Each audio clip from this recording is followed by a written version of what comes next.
Annie with Bright Star Massage in Eugene, Oregon. And today I'm going to talk about a couple different methods that I have used to warm my feet before a barefoot massage so that my feet are warm and not cold when I first put them on my client's skin. So about 4 weeks ago, I had some microwavable slippers that I accidentally burned in the microwave. I was multitasking, it was a busy day, and I burned my slippers. I would show them to you, except I threw them away because they smelled like burned flaxseed. I will put a link in the description though. I found these just on Amazon, and if you search microwavable slippers, they will probably come up, and they're really affordable, like maybe $20 or $25. And I did use that method for a while. So there are some pros and cons of using that method. The microwavable slippers themselves are not cleanable. And so my procedure was normally to clean my feet and then put on clean socks and then put the clean, foot and sock into the slipper.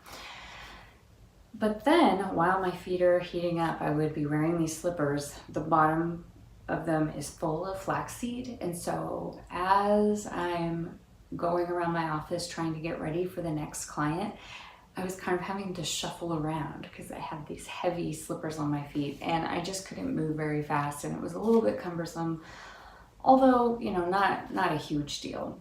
Another drawback to that method is that you are not cleaning your feet right in front of your clients. And so when you do any sort of barefoot massage, Ashiatsu study, a lot of the things that a lot of times in the class, you will learn that it's a good idea to wash your feet directly in front of your client.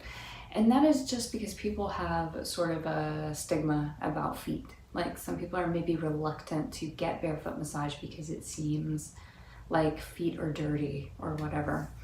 I find it highly impractical to clean my feet in front of clients just because you're dealing with a basin of hot water, and then you have to get your feet really, really dry. I don't want to put a wet foot on someone.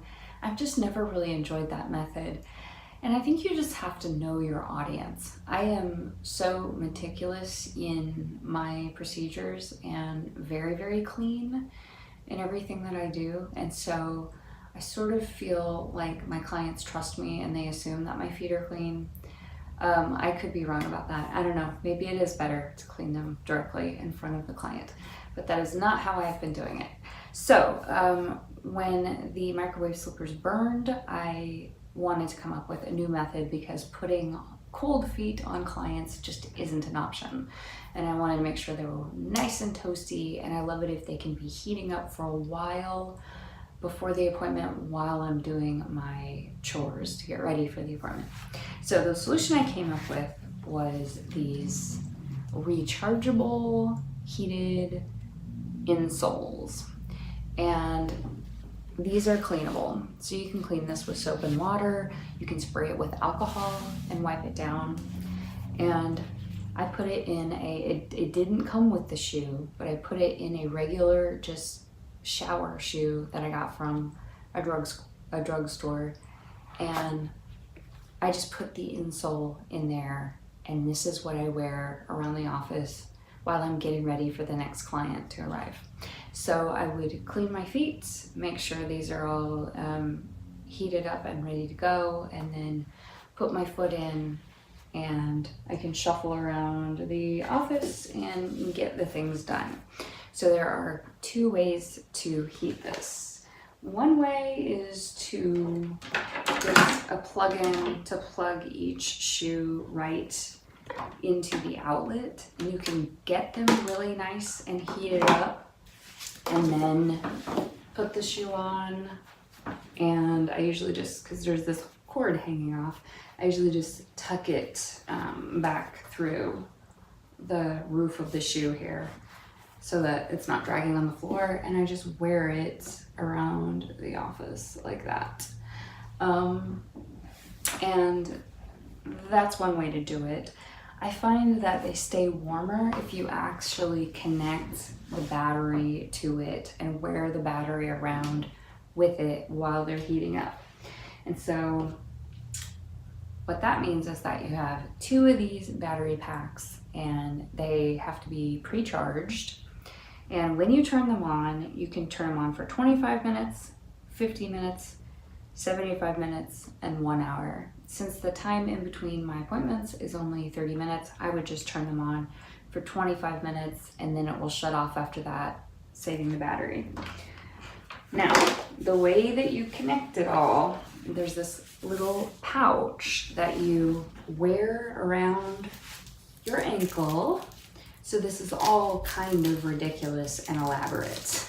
And, you know, you got to be really organized and on top of your procedures in order to get these things on your ankle, you know, get the battery packs in and get them turned on in between appointments, and also do all the other things that you need to do to get ready for the appointment. So the battery would plug in, you kind of long press it to turn it on for 25 minutes. You put the shoe on, and then you tuck the battery pack into the little pouch, and you just wear it around like that while you're doing your chores before your client comes. And I usually wait until the last minute, right before I put my foot on the client. I take them off so that my feet are really toasty. And you know, that's really something special for clients. I always say like, oh wow, how did you do that? How did you make your feet so warm? And you know, it always really impresses them. So those are the 2 ways that I do it. Again, you may feel ultimately that it is better to clean your feet before the massage directly in front of the client. It's up to you. I feel like my clients know me and they trust me and they know that my feet are clean. So anyway, I will put a link in the description to the rechargeable slippers. They are $45 on Amazon, and I think they're called Heated. That's what they're called. So I'll put a link in the description.